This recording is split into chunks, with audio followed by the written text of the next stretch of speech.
Welcome to Destination Deanna. I'm Deanna, love guide to all and kept wife strategist to the women I'm called to serve. Please consider my channel your self-help learning library for love. Join me every Monday at 1 p.m. Central Standard Time for our weekly coaching gem, where I give guidance to elevate your love experience.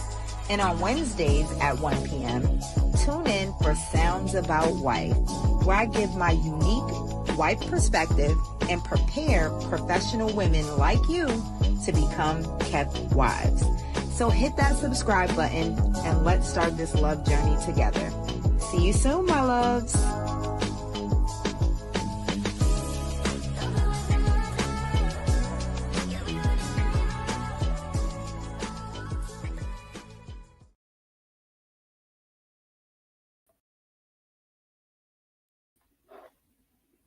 Well, hello.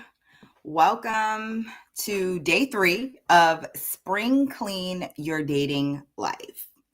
If you have not been with us on Monday and Tuesday, Monday was day 1. We were cleaning up and decluttering your space. Tuesday was day 2. We were decluttering your mind. And today it is your life in general. Okay. What is my intention? My intention for today. I really want to help you identify what in your life is taking up space that should be reserved for love, right? So the love is not coming because you got too much clutter, right? There should also be space in your life for leadership and the lifestyle that you want. I've been telling my Kepties that the lifestyle they want in the future, it's actually going to cost them the lifestyle that they have now. So they have to make space. So that's what I'm telling you today. And I'm going to tell you how to do it, right? This lesson is so important because you might not be in a relationship right now, but your life may show up as emotionally unavailable, which is why you can't attract it into your life, right? You can't manifest a man if your schedule, your circle, your availability, and your screen, yes, we're going to talk about that, are already in situationships. Okay. So the concept for you to consider, right? One of the things that I'm really known for is giving different perspectives that will shift things. So I want you to consider this concept today. Alignment attracts. Distraction delays. That's the concept that I want you to consider. Alignment attracts what you want, but allowing distractions in your life is what is leading to the delay of what you want to attract. So for my note takers, I have 4 points that I'm going to cover today. 4 points. So if you are a note taker, now would be the time to get started, right? The first thing we are going to cover is your calendar shows your priorities, right? Time is one of our most sacred currencies, right? If your schedule is packed with busyness, but leaves no room for intimacy, reflection, or intentional connection, you're telling love that there's no space for it to land. We don't want that, right? What I've observed is many women are addicted to productivity as a form of validation. Like, the more I get done, the more worthy I am, right? The more successful I am, right? But constantly doing is often a disguise for avoiding the deeper work. And I mean, if you work with me, that's one of the first things we're going to get rid of, because you need to be in flow, right? The feminine is about being, not doing. So one of the things, the easiest things to do is unbusy yourself, right? If you've scheduled everyone else in, right? The clients, your coworkers, your children, your friends, going out, doing all of the things. But what about you, right? What about your future him, right? So say this man comes along, you don't even have any availability for a date. This is why it's so important to do these things before the man comes, right?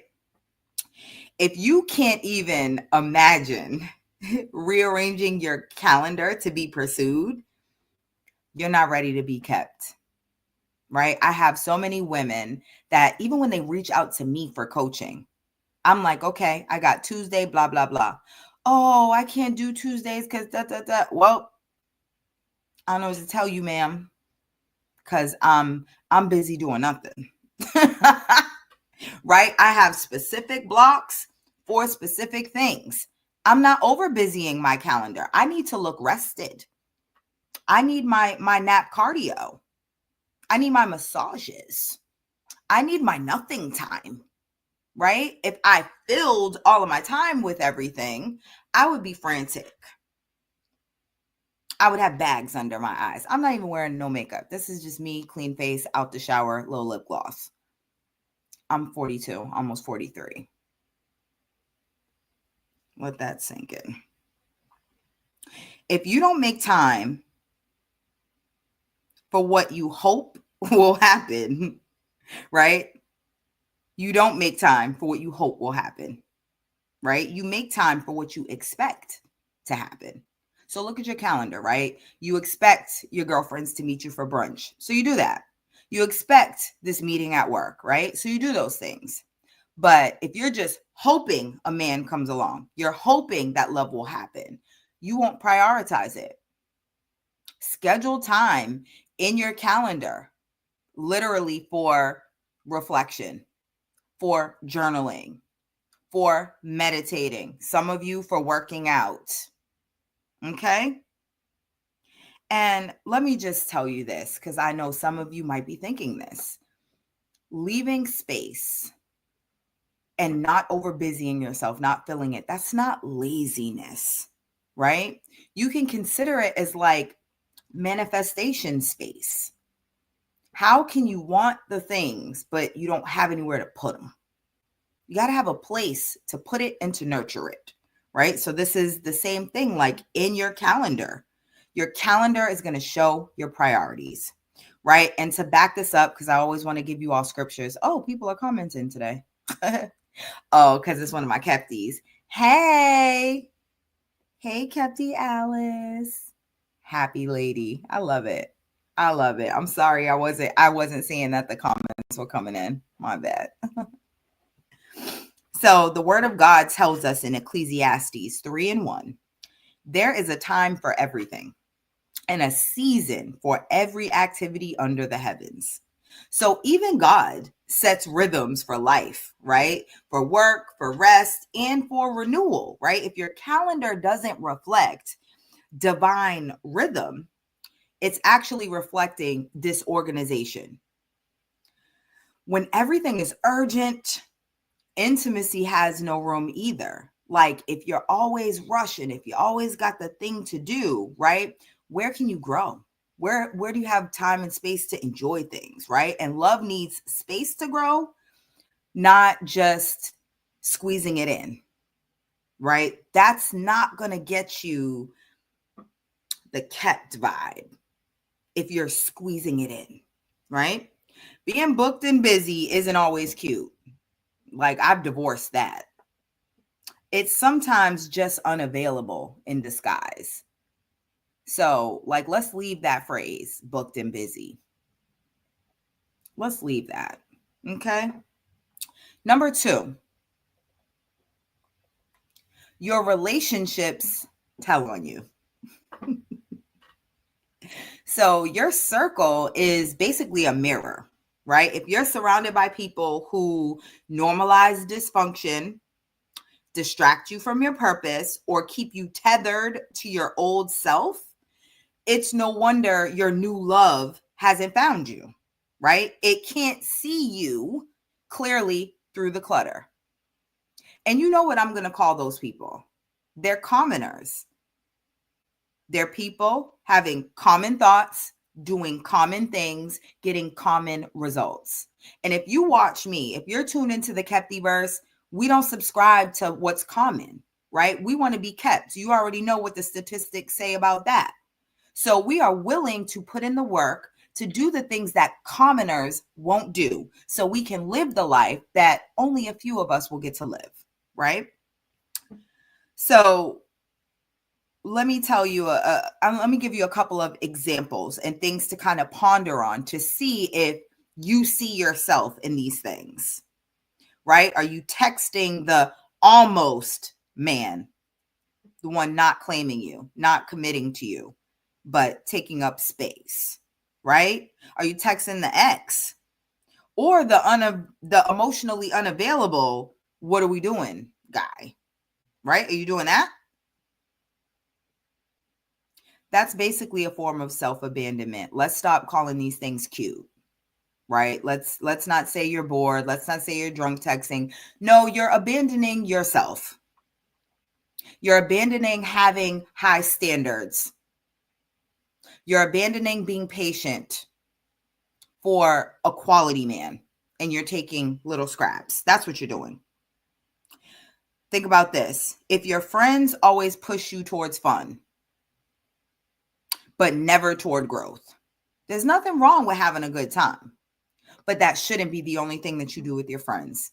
You all should still be able to discuss books, read books together, go to conferences, go to meet and greets, go to mix and mingles, go to museums, put yourself in positions to meet different caliber of people, right? If it's always just a fun thing, they're keeping you in a comfort zone. So you have to decide, do I want to stay here or do I want to grow? Look around at your circle. At every level I get to, I reevaluate my circle. And usually some people don't continue on. And I'm cool with that. I can keep people at an arm's length. I want my elevation. I want the next level of captivity more than I want friends that keep me small, that keep me complacent, that keep me not growing, right? Think about this too. And I'm thinking of my kepties because they are elevating and I'm noticing when they've outgrown certain things, right? They start to get irritated with things. Well, I want you to think about this. Are you like the emotional mule in your relationships, right? Carrying everyone else's weight, leaving no capacity for your own? Are you the strong friend? The one being called all the time, the one being asked for advice, the one being dumped on all the time. That should not be it. Your friendships should be mutually beneficial. You should be able to dump sometimes too. You should be able to bring your burdens. You should be able to get advice as well, right? And think about this. Your proximity determines your perception. Man, I could tell you so many stories about this from my journey. What you're in close proximity to, that's going to determine what you normalize. It's going to determine what you do repeatedly. It's also going to determine what you think is possible. I make sure that I keep people around me that got more money than me because it keeps me striving, right? It lets me know it's possible. Keeps me going, right? I keep couples around me that have been married longer, that are thriving, where the woman is kept. I don't listen. I keep people around me that I want to emulate, right? People that inspire me to keep growing and getting better. So, am I going to say this? Yes, I'm going to say this. A lot of you are also on a spiritual journey, and I appreciate that you allow me to speak into you spiritually. So let me tell you this. God wants to talk to you more. He's talking to you all the time, but you don't hear him. And a lot of times you can't hear God or like prepare for whatever it is you want to receive because you're surrounded by noise, not wisdom. When you're surrounded by wisdom, wisdom is going to tell you to slow down. It's going to tell you to get quiet. It's going to tell you to meditate. It's going to tell you to focus. That's what wisdom will tell you to do. Like dysfunction is noise. It's clutter. It's so much. It's busy. It's all of the stuff, right? Where it makes it difficult for you to hear God.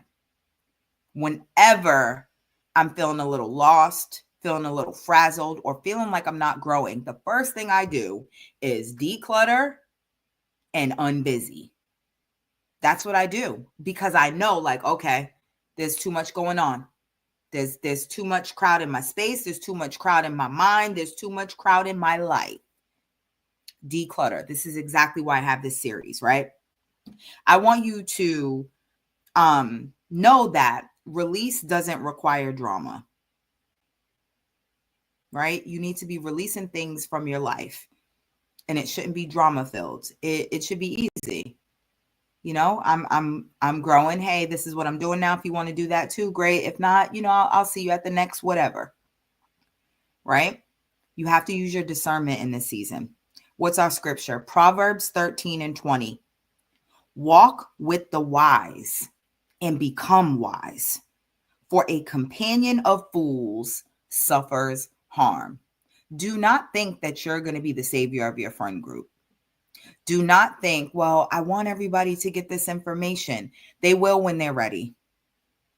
The people ready will observe the change in you and follow suit. Right? Your presence, how you show up, how you start to speak, the things that you do, how you dress will change as you up level.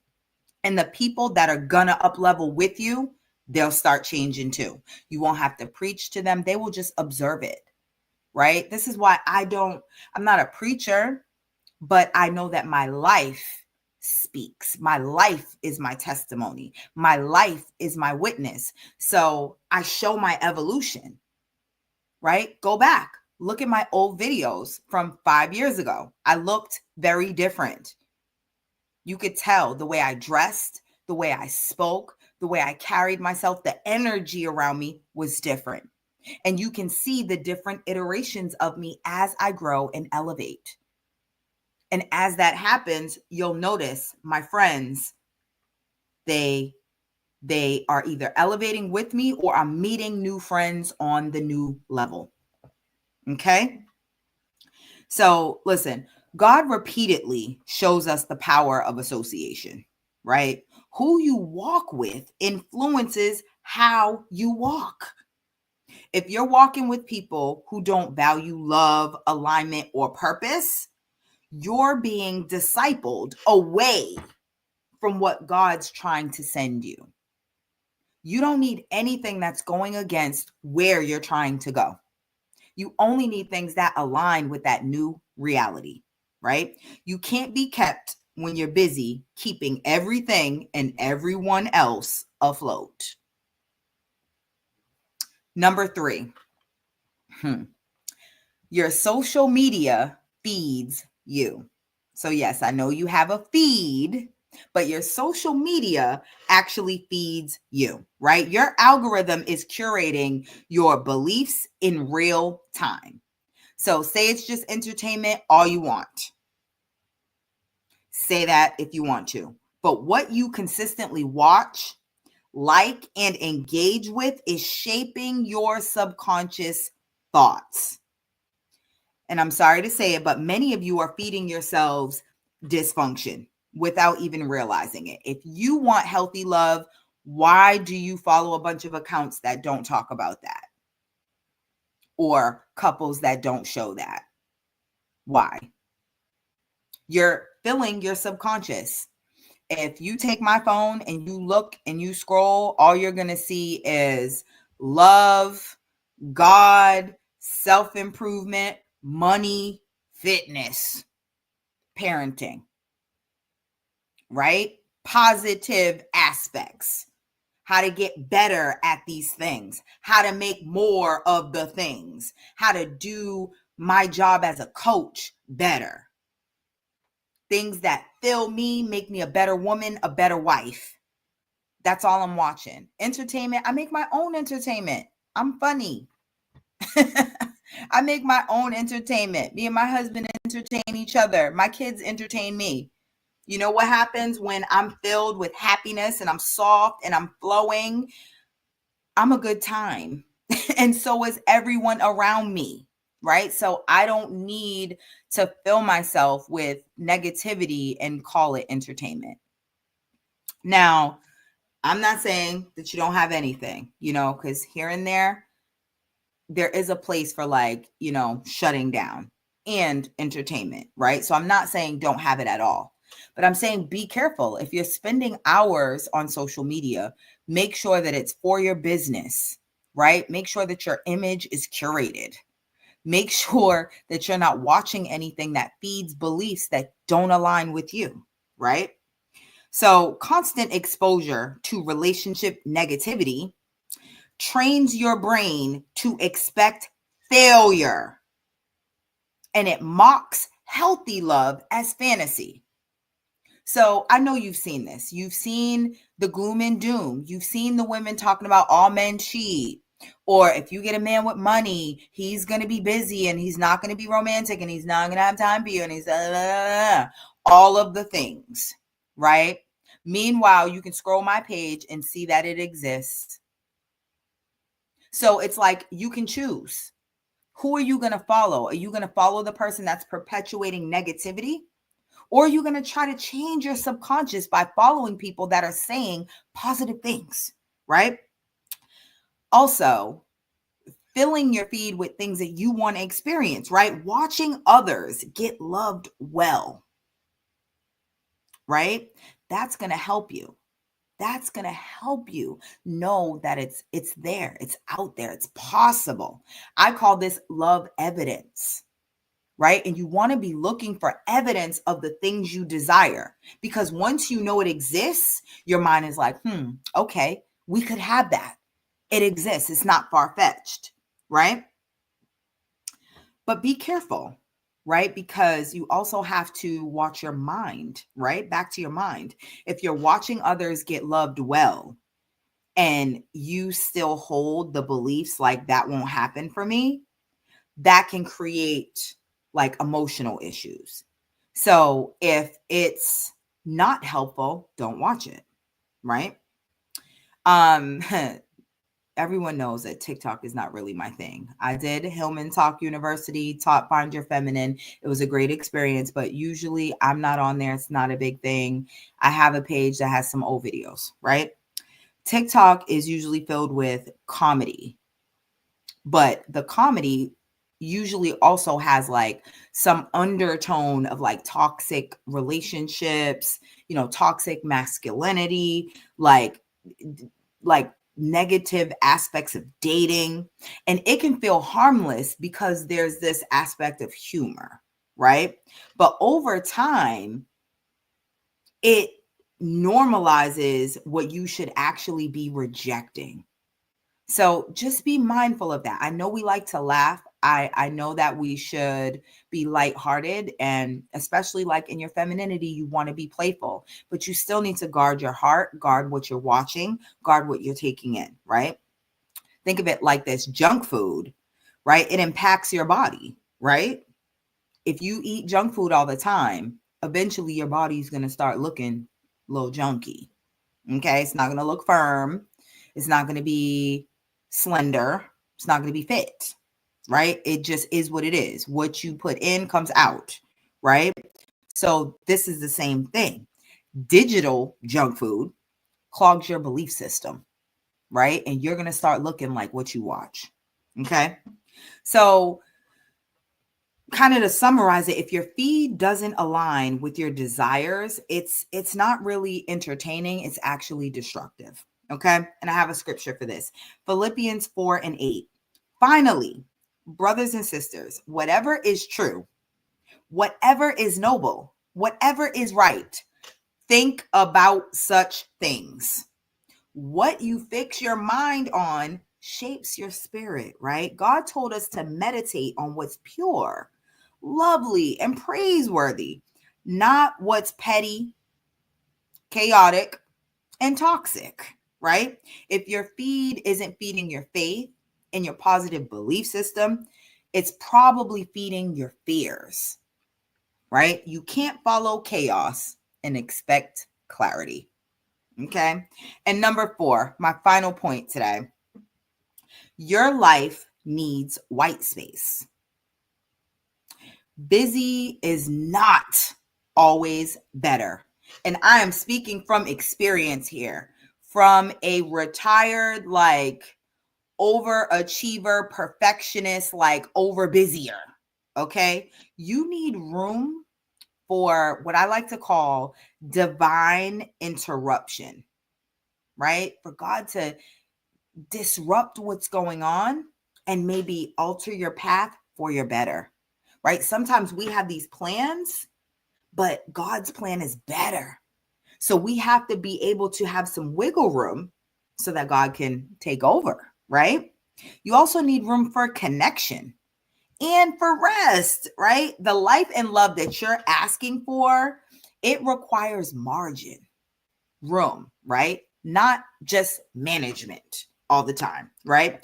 When your life is packed from morning to night, you're signaling to God and to potential partners that you don't have capacity for anything new. You're booked and busy, right? Your calendar's full. Where are they going to go? Where are you making time for God? Where are you making time for dating, right? Open time allows for spontaneity, alignment, and intimacy to develop naturally. And if you're single, like, you should want spontaneity in your life. If you want that in your relationship, you need to have it in your life already.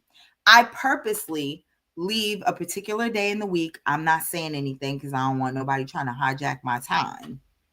But I purposely leave that day unscheduled so that every week I can just flow with how I need to flow, right? Some weeks I need to put in a little extra time with my business. Some weeks I catch up on my sleep. Some weeks I'm writing my book. Some weeks I'm reading. Some weeks I go to the spa, but I leave it open so that it can be, a spontaneous fill, right? White space. And that's like the space that you're leaving open. There's nothing booked there, right? You're available. It's not wasted time, right? You can even see it as like a prophetic space, right? You're prophesying that it's going to be filled, but it's going to be filled with love, with abundance, with healthy things, right? This says, I expect something valuable is going to fill this space, but you got to have it. You got to have it, right? And another thing that I've noticed, right, over the years working with, highly successful, high earning women, if they're constantly feeling like they need to be on, they often feel guilty when they rest. But actually, rest is like a sign of trust, right? For one, you need to develop your trust in God so that you'll trust his provision, right? So you can first be kept by God. Then you have to develop more trust in yourself, trusting your intuition, the messaging you're getting from God about what you should be doing, right? And this is all developed when you can take your hands off and you can rest from doing, rest from over busying, right? And for those of you who are here because you want love, love doesn't flow through a life that's overloaded, right? I have a healthy, thriving marriage because I make time for it, right? I know I make it look easy and I have a lot going on, but I schedule a lot, right? I'm not always online like you see all them posts. I'm not there doing that. You know what I mean? Like, I have found a way to rest, to take my hands off, right? To leave white space in my life, right? Love flows to women who are open, who have space to receive it. Now, Matthew 11:28, come to me, all you who are weary and burdened, and I will give you rest. So even God's invitation is to rest, right? It's not to hustle. It's not to, I'll give you a better way to work harder, right? Love flows in peace, not panic. If you're always busy, you're not operating from trust. You're operating from control. You have to know how it's going to go. You have to figure out all the details. You have to be the one driving, right? And we're not even going to get into how that impacts the men you attract. If you're always doing, you're not going to attract a man who wants to do for you. You're going to attract a man who wants things done for him. The life you say you want won't come to a calendar that's overbooked. So keep that in mind, right? Now, I'm going to give you some affirmations, right? And these are things that you can write, place around your home. You can put them in your wallet, put them in your car. You can say them to yourself in the mirror, but they are to help you rewire your brain, right? They are to help you rearrange what you've been thinking and to shift your perspective, right? So here's 3 affirmations. 1, I am divinely available for aligned connection. I am divinely available for aligned connection. Number 2, I honor my time as sacred and selective. I honor my time as sacred and selective. And number 3, I release what distracts me from my destiny. I release what distracts me from my destiny. Now, because, I'm the kept wife strategist, I'm never just going to talk about something and leave you hanging, right? If we're going to talk about what the issue is, what the challenge is, what the problem is, I'm also going to give you some strategy, give you some action to take to solve it, right? So here's the action that I recommend. Number 1, audit your weekly schedule and cancel one recurring thing that no longer serves you. Audit your weekly schedule and cancel one recurring thing that no longer serves you. Number 2, identify one relationship you need to redefine or release. Identify one relationship you need to redefine or release. And number 3, curate your social media feed. Follow 3 accounts that affirm the type of relationship you want, right? Curate your social media feed. Follow 3 accounts that affirm the type of relationship you want. So what is my coaching gem, right? And that is basically the summary of the lesson, right? The summary of the lesson. You can't receive a new season with a life that's still overcrowded with old distractions. You can't receive a new season with a life that's still overcrowded with old distractions. Your new life is going to cost you your old one. So don't let that make you sad. Let that make you excited. Excited about new. What's ahead? What's ahead is going to be bigger, better, more abundant, more robust, right? So get in the habit of cutting the ties, right? So listen, I'm always going to make an invitation. I'm not a salesperson. I don't have anything to sell, but I am a coach. I am a love guide. I'm the kept wife strategist, and I do have services, and I am here to assist on your love journey. If today stirred something in you, right? If you realize I've been emotionally blocked, right? And I've been booked and busy, but I've been praying to be pursued, right? I'm saying I want love in my life. Well, let me tell you, the Kept Wife experience was designed just for you, right? It's 3 days of luxury, realignment, and deep preparation for the life and love you've been craving. Listen, go to destinationdiana.com, click on the banner at the top, and you can look at the Kept Wife experience page. It has testimonials from prior Kepties that went to the Kept Wife experience, and it has the detailed version of what happens during this time. But let me just tell you what you can expect. You're going to leave lighter, clearer, and completely unavailable for anything that doesn't look like legacy. Okay. You are going to be in captivity for the 3 days. You're going to know it's possible, and you're going to start dreaming, thinking bigger, speaking bigger, right? And requiring more. So the date that's coming up is March 29th through the 31st. You fly in Thursday afternoon. We have an evening meet and greet. You rest up, get a nice full night's rest. All day Friday is planned for you. A beautiful day at the spa.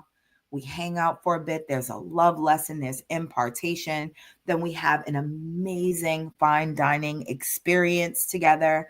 And then Saturday, we bid farewell, right? We have a farewell breakfast where we kind of just recap, we make connections, we do all of the things, but you will leave completely different than you came, right? So if you know that this speaks to you, you know that I'm your person. You're like, Deanna, okay, I could learn from you. Well, join me at the next Kept Wife experience, right? So I want to just thank you for investing in yourself by spending time with me today and over the last 3 days, right? Please remember that God is love and we are of God. So attracting love should be easy, but especially when you have me guiding you and giving you strategy, right? So please be generous and share this live with your networks and your communities. And if you are an avid watcher here in the Captiverse on Destination Diana, I'll see you at 1 o'clock for the next episode of Sounds About Wife. All right. So I hope you enjoyed the series. If you didn't watch day 1 and day 2, go back and watch the replay. All right. I love you all. Bye.